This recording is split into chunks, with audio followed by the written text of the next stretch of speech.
لله وكفى وسلام على عباده الذين اصطفى أما بعد فأعوذ بالله من الشيطان الرجيم بسم الله الرحمن الرحيم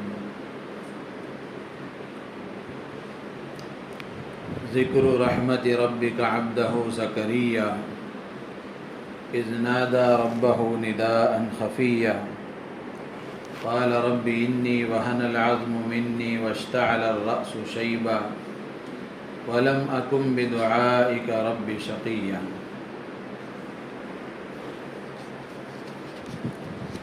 صدق اللہ العظیم۔ محترم بزرگ و عزیز دوستو، یہ سورہ مریم کی ابتدائی آیتیں ہیں جس میں اللہ تعالیٰ نے حضرت زکریا علیہ السلام اور ان کے فرزند حضرت یحییٰ علیہ السلام ان کا تذکرہ فرمایا ہے۔ حضرت زکریا علیہ السلام زندگی کے آخری حصے تک پہنچ چکے تھے، بڑھاپے کی عمر پا چکے تھے، لیکن اولاد نہیں ہوئی تھی، تو آخری عمر میں ان کو احساس ہوا، تمنا تھی اولاد کی، تو اللہ تعالیٰ سے انہوں نے دعا فرمائی۔ اس دعا کو اللہ تعالیٰ نے اس میں نقل فرمایا ہے۔ دعا کرنے سے پہلے جو انداز انہوں نے اختیار کیا ہے، دعا کرتے ہوئے انہوں نے کہا رب انی وہن العظم منی، کہ پروردگار میری ہڈیاں کمزور ہو گئی ہیں، واشتعل الرأس شیبا، اور سفیدی مجھ پر چھا گئی ہے، یعنی میرے بال سفید ہو گئے ہیں، ولم اکن بدعائک رب شقیا، لیکن میں کبھی تجھ سے دعا کر کے محروم نہیں رہا ہوں۔ سب سے پہلے تو حضرت زکریا علیہ السلام نے اپنی کمزوری کا اظہار فرمایا کہ میری ہڈیاں کمزور ہو گئی ہیں۔ آدمی کے جسم میں ہڈی ہی وہ عضو ہے جس پر اس کے پورے جسم کا دار و مدار ہے، ہڈی ہی سب سے مضبوط ہوتی ہے۔ اگر ہڈی ہی آدمی کی کمزور ہو جائے تو پھر آدمی مکمل طور سے کمزور ہو جاتا ہے۔ تو حضرت زکریا علیہ السلام کہتے ہیں کہ میری ہڈیاں کمزور ہو گئی ہیں، اور واشتعل الرأس شیبا، بڑھاپا مجھ پر آ چکا ہے، میں بڑھاپے میں داخل ہو چکا ہوں۔ تو یہ دونوں چیزیں ایسی ہیں کہ اب ان کی وجہ سے اولاد کا کوئی امکان نہیں ہے، اس عمر میں اولاد کی کوئی توقع اور امید نہیں ہے، لیکن پھر بھی یہ ناممکن ہمارے اعتبار سے ہے، اللہ کے لیے کوئی چیز ناممکن نہیں ہے۔ اللہ تعالیٰ جو چاہتے ہیں وہ کرتے ہیں، جب چاہتے ہیں وہ ایسا کرتے ہیں۔ تو یہ دو چیزیں ذکر کرنے کے بعد تیسری چیز انہوں نے کہی کہ اے پروردگار، میں نے جب بھی تجھ سے کوئی چیز مانگی ہے تو میں تجھ سے مانگ کر محروم نہیں رہا ہوں۔ تو دراصل عرض یہ کرنا ہے کہ دعا کرنے کا انداز حضرت زکریا علیہ السلام نے سکھایا ہے۔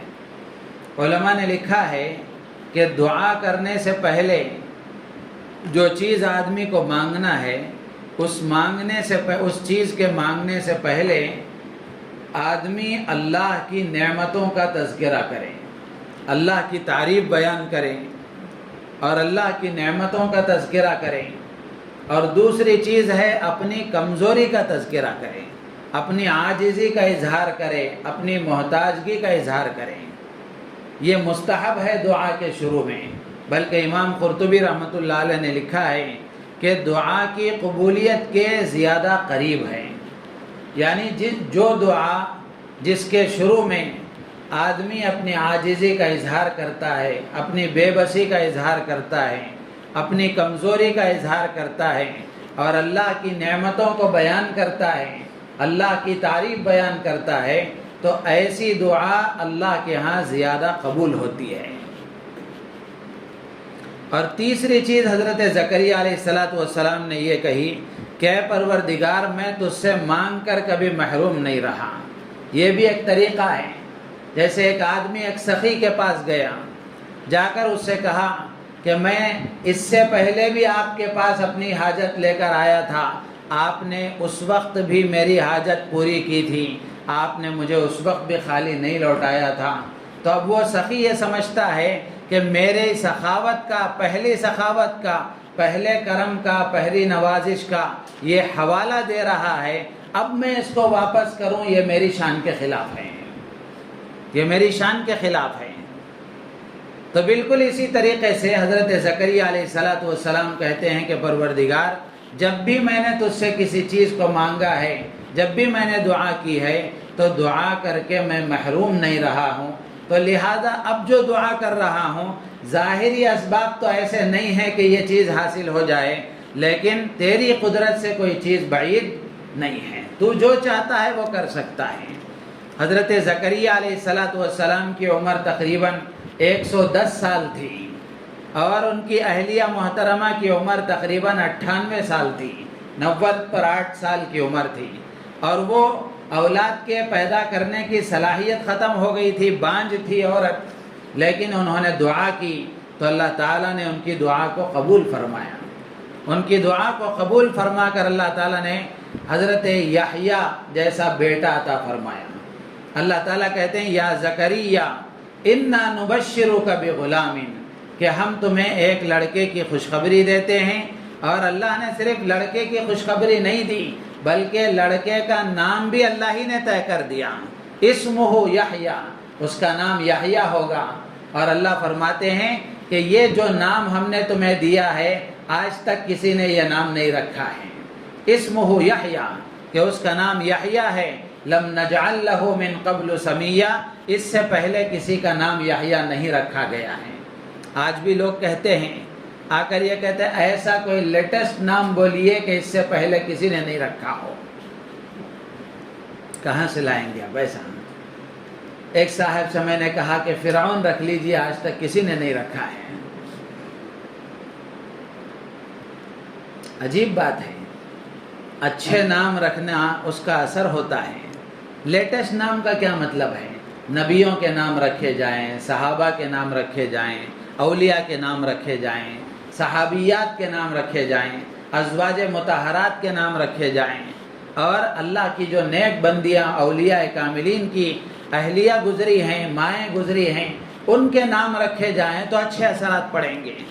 اب ماحول ایسا ہے کہ سب سے پہلے وہ گوگل میں چیک کرتے ہیں کہ فلاں ملک کے بادشاہ کی بیوی کا نام کیا ہے، یا فلاں کی بیوی کا نام کیا ہے، یا فلاں کا نام کیا ہے، وہ چیک کر کر مولوی صاحب کے پاس آتے ہیں، آ کر حضرت اس کا معنی کیا ہے، اس کا معنی کیا؟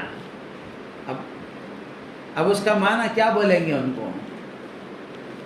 تو اس لیے نام کے معاملے میں یہ بات اچھی طرح یاد رکھنا چاہیے۔ اللہ کے نبی علیہ السلام نے فرمایا کہ انبیاء کے نام رکھا کرو، اچھے نام رکھا کرو، اس کا اثر ہوتا ہے۔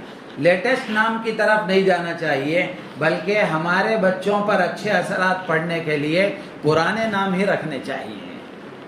پرانے ناموں کا ہی اچھا اثر ہے، نئے ناموں کی طرف نہیں جانا چاہیے۔ اللہ تعالیٰ کہتے ہیں کہ اس بچے کا نام یحییٰ ہوگا، اور یہ یحییٰ وہ نام ہے کہ آج تک کسی نے وہ نام نہیں رکھا ہے۔ تو اللہ تعالیٰ نے ان کی دعا قبول فرمائی۔ تو اس میں عرض یہی بات کرنی تھی کہ دعا کرنے کا انداز۔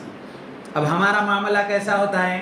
جیسے ہوٹل میں جا کر 2 خشکا، 2 روٹی، 2 پھال، 2 بھیجے، یہ جیسا آرڈر پاس کرتے ہیں، ایسا دعا میں اللہ یہ کر ڈال، یہ کر ڈال، یہ ہو جان دے، وہ ہو جان دے، اس طرح ایسا نہیں ہونا چاہیے۔ بلکہ دعا کا جو انداز ہے، سب سے پہلے آدمی اپنی عاجزی کا اظہار کرے کہ اللہ میں کمزور ہوں، میرے پاس کچھ نہیں ہے، جو کچھ ہے وہ تیری قدرت ہے، تو ہی کر سکتا ہے۔ تو سب سے پہلے آدمی اپنی بے بسی کا اظہار کرے، اپنی نفی کرے کہ مجھ سے کچھ نہیں ہوتا۔ پھر اس کے بعد اللہ کی نعمت کا اظہار کرے، اللہ کی بڑائی بیان کرے، اللہ کی تعریف بیان کرے۔ پھر اس کے بعد آدمی اپنی جو بات ہے، اپنی جو ضرورت ہے، اس کا اظہار کرے۔ تو یہ دعا کرنے کا طریقہ ہے، دعا مانگنے کا طریقہ ہے۔ اور بھی بہت سارے آداب ہیں، اس وقت یہی بات کافی ہے۔ امام قرطبی رحمۃ اللہ علیہ کہتے ہیں کہ دعا کی قبولیت کے لیے یہ زیادہ مؤثر طریقہ ہے، یہ زیادہ مؤثر طریقہ ہے کہ اس طریقے سے جو دعا مانگی جائے گی وہ دعا اللہ کے یہاں زیادہ قبول ہوتی ہے۔ اسی طریقے سے ایک آیت ہے سورہ انبیاء کی، اس میں اللہ تعالیٰ نے متقیوں کی دو صفات کو ذکر فرمایا ہے، الذین یخشون ربہم بالغیب وہم من الساعۃ مشفقون۔ ایک بات تو وہ دعا کے سلسلے میں تھی، اور دوسری بات یہاں اللہ تعالیٰ فرماتے ہیں کہ ہم نے موسیٰ اور ہارون علیہم السلام کو تورات عطا کی، اور وہ تورات نور ہے، روشنی ہے، نصیحت ہے للمتقین۔ کس کے لیے؟ متقی لوگوں کے لیے، تقوی والوں کے لیے۔ اب یہ تقوی والے کون ہیں؟ اللہ تعالیٰ نے ان کی دو علامتیں بیان فرمائی ہیں۔ الذین یخشون ربہم بالغیب، جو اللہ کو بن دیکھے ڈرتے ہیں، جو اللہ کو بن دیکھے ڈرتے ہیں، وہم من الساعۃ مشفقون، اور وہ آخرت سے ڈرتے ہیں، قیامت سے ڈرتے ہیں۔ یہ دو چیزیں آدمی کے اندر ہوتی ہیں تو وہ آدمی متقی بنتا ہے۔ تقوی کا مطلب کیا ہے؟ کہ آدمی گناہوں سے پرہیز کرے، گناہوں سے بچنے والا اور نیک اعمال کرنے والا، اسی کو متقی کہتے ہیں۔ تقوی کا جو مطلب لکھا ہے، امتثال اوامر اللہ والاجتناب عما نہى اللہ، اللہ کے احکامات کو پورا کرنا اور منہیات سے، جن کاموں سے بچنے کا حکم دیا گیا ہے ان سے اپنے آپ کو بچانا۔